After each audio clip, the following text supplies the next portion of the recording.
Hi guys, how you all doing? Great to have you here. So I have a video here that I would love to react to from GB News, and it says transgender man says he regrets his transition. It's cosmetic surgery. It doesn't fix anything. Oh wow. How I wish others will hear and learn from his experience. Guys, let's get to it. Thank you so much for joining me. I mean, I came across you found you on Twitter and all the other things, and your message really resonated with me, and I feel that it's something that we need to share with people so they understand that somebody who's 42 got caught into this, that the damage they're doing to the children. But tell me a little bit about your story. Well, my story is not unlike most stories. At 42, I was kind of in a vulnerable place. I have always been kind of a dominant person in everything that I've ever done. And I was married to a woman that used to say over the years, you know, you do that just like a man. You were born in the wrong body. Or my sister would say, you know what, you're the perfect husband. Although I didn't look or I wasn't butch, I had that really dominant personality. And I came to a vulnerable place in my life, you know, watching Jazz Jennings and all that kind of stuff. And casually I said, God, I wonder if I'm born in the wrong body. And within a couple of days, I was sitting in front of a trans woman. And one of the first things that she said to me was, well, how long have you been dressing like a man? And trust me, I mean, I had a female business, so you can't be super butch and be an executive. You just can't. And, but that sentence at that time just absolutely shattered me into the idea of total and complete mortification.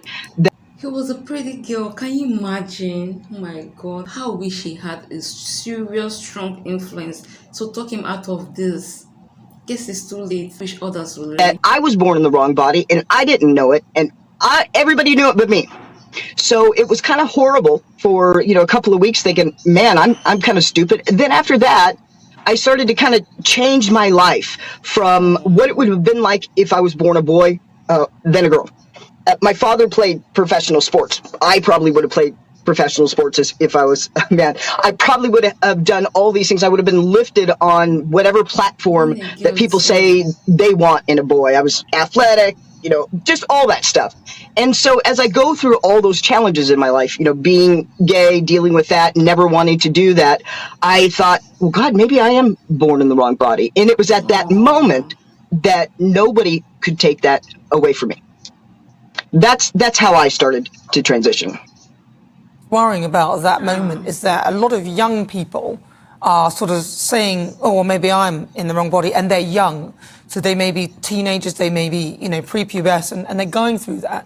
And then adults are kind of verifying and sort of giving them the feeling that maybe they are, and then starting the process. So this started you on a process. And what was the first thing that you did in that process when you felt, okay, that when you'd heard that and it resonated with you, you thought, right, what was the first thing you did? Well, it was God, within a couple of weeks I was on hormones, and the doctor said something to me that I probably should have paid attention to, but I was in that idea that, hey, I get to fit. You know, I don't have to be a lesbian. I don't have to. First thing people say to me is, why are you a lesbian? You know, you're a decent looking woman. You can get a man. I mean, your whole life is surrounded by that. And I thought, God, maybe that will make that go away. And so from that point, the doctor told me that, hey, we really don't know how much hormones to give you. We don't know. It's never been studied. We do have to give you massive amounts to kind of basically turn down your estrogen and then turn up your testosterone so you have a testosterone-driven body. So we're not giving kids just a little bit of testosterone. I mean, they have to give like 3 times more to kids that are suicidal. And it just keeps going down from there. So you said in the beginning that I almost died from medical transition, and I did. And it puts me in a very different situation with the fact that I have 3 kids that are at the age that these children are thinking that they're transgender, on top of doing it, on top of researching it and trying to save my own life. And here's the thing that is very, very interesting to me. And that is, there are only 7 studies that say the medicalization of children is beneficial, and every single one of them has been retracted with, oops, we're sorry, doesn't work, or not enough time to say if it's beneficial or not. Now, we do have one long-term study, and that study tells us that us trans are most suicidal, not before, after 7 to 10 years because it's a process, right? You get that, oh, I get to fit in.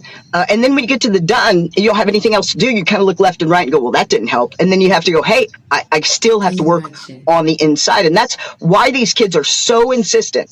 It's because they are different. And that's what I would tell parents. Any child that says that they're transgender, first of all, transgender is cosmetic surgery. It doesn't fix anything. All the studies say it makes mental health worse. The health. Oh my God, thank you for saying it. It's cosmetics, it doesn't fix anything. For the fact you're a tomboy, you dress like a man, you climb trees, you have domineering spirits, you do things that men do, doesn't make you a man. This is gospel. Spread it.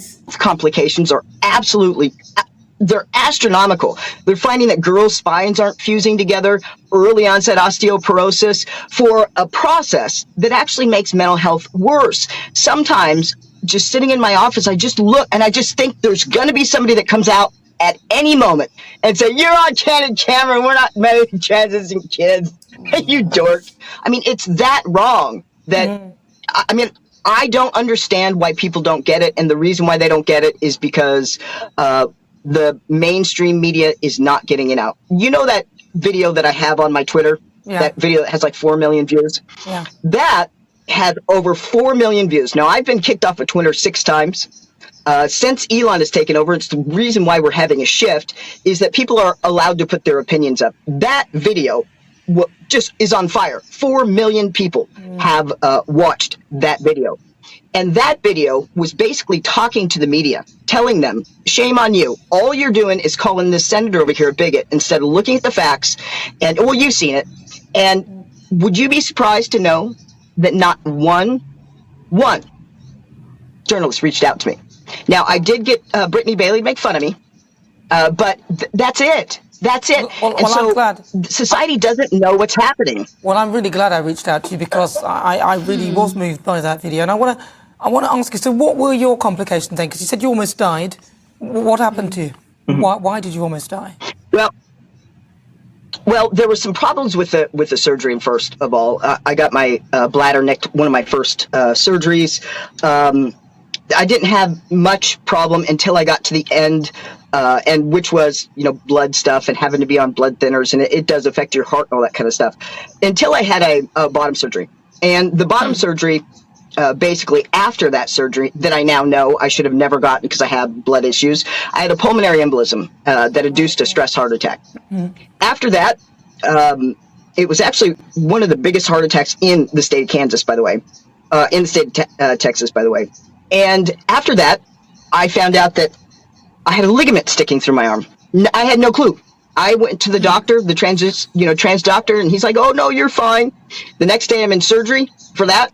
I go back to the doctor and, I show him something here that I have an infection in this, side where they put that tube in. He says, oh, you're great. I'm in an ambulance 2 days later with sepsis. Then I started to feel better. And then I started to feel like hell. And nobody could help me. I lost my insurance. My transgender surgeon in Texas, he had 9 medical malpractice cases against him in California, banned from conducting surgery in San Francisco, moves to Texas where they have a tort reform act and our governor takes millions from gender clinics. He basically, I was in and out of the hospital. He never put me in the hospital. And I spent 17 months with a reoccurring infection. And that reoccurring infection got so bad that I lost everything. That's how I lost everything. How I know it's experimental is because I had to figure out what was wrong with me first. Second of all, I had to get on state-funded insurance because I lost everything. I couldn't find anybody in the state that I was in that knew what to do with me. Oh, it's experimental. And they found that I had 6 inches of hair on the inside of my urethra. So that caused a 17-month infection. Towards the end, I was still working so I could get insurance, but I had an IV sick tube in my arm. Before I went to work, I would go get IV antibiotics for 30 days. On the weekends, I would check myself from the hospital and then check myself out because I didn't have insurance. Nobody would help me with it. It's a nightmare. It's an absolute God, the trauma he went through, him surviving this was a miracle. nightmare. And finally, so, because we're running out of time, in terms of maintaining this whole thing, is there a lot of maintenance in it? Because people think you've had the surgery, now you can just go away. Or what do you have to do? Do you have to take drugs every day? We've got about a minute left. What's your... Okay, no.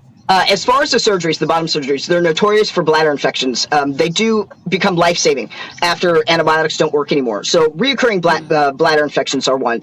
Heart issues, lung issues. You have to be on synthetic hormones if you have a full, complete 100% transition. So there are enormous amounts of health issues for a process that makes mental health worse. It's like I said, I'm on candid camera. I'm waiting for him to pop out anytime. Has it shortened your life? Is that what you're saying? Oh yeah, Honestly, absolutely it has. Testosterone and cross-sex hormones actually shorten your life 10 to 15%. That's a fact. But I have congestive heart failure from my heart attack. I have lung damage. I get reoccurring infections still. this man is telling you what the doctors will not tell you. They are all about their money. Oh my God, the risk. Only listening to him is heartbreaking. So yeah, absolutely. I mean, I'm not going to be here very long. Do you wish you hadn't done it? Oh, Oh God, yeah. yes, of Yeah, course. medical transition doesn't fix anything, and unfortunately, people don't realize that. And the people with true gender dysphoria, which is a serious mental illness, those are the ones that are killing themselves at 7 to 10 years, because those are the people that are being medically transitioned for a delusion. It's the people that know it's cosmetic surgery that do halfway decent. Okay, well, listen, if people want to follow your work and what you're doing, do you have where can they find you? Well, Trey Voices, trevoices.org. I'm on a tour right now in the States, state to state, bill to bill, got 7 bills passed. I'm thinking of going to the UK if anybody knows how to put something together. People need to hear this, and unfortunately, Yes. yeah, They Come to the really UK. the media's not doing it. We'll try and get it fixed, but Yeah. you'll come to GB News first, yeah? Scott, it's really Absolutely. good to talk. Thank you so much, Scott. It's really good to talk to you. Take care. We'll hopefully see you soon. Thank you very much. That is Scott Nugent. He's the founder of Trey Voices. Well, on this particular issue, Stonewall have previously said most people who transition do so without any regrets. Detransitioning is very rare, but it does happen. A research analysis showed that 3,000 of the 3,398 trans patients who had appointments at an NHS gender identity service between 2016 and 17, less than 1% said in those appointments that they had experienced transition-related regret or had detransitioned. Detransition does not, in and of itself, mean regret. It can mean that a person no longer identifies as trans or feel that they now are different. They are now a different gender to the one they previously identified as. I feel for him. If you know anyone that has gender dysphoria, get him to follow Scott. Get he or she to follow Scott. Cosmetic does not fix anything. See, you can't be wiser than God or cheat nature. You can't. I love the fact that he's speaking up. He's spreading the news. More people need to hear him. Gender dysphoria is a feeling. The feeling goes away with time. You just have to fight every day of your life. Acknowledge him for speaking up. People need to hear him. That's cosmetic doesn't fix anything. Guys, hope you're able to learn one or two from this video like I have. See you on the next one. Please support me by watching, liking, and subscribing. Be at peace with yourself and with all mankind. Bye bye.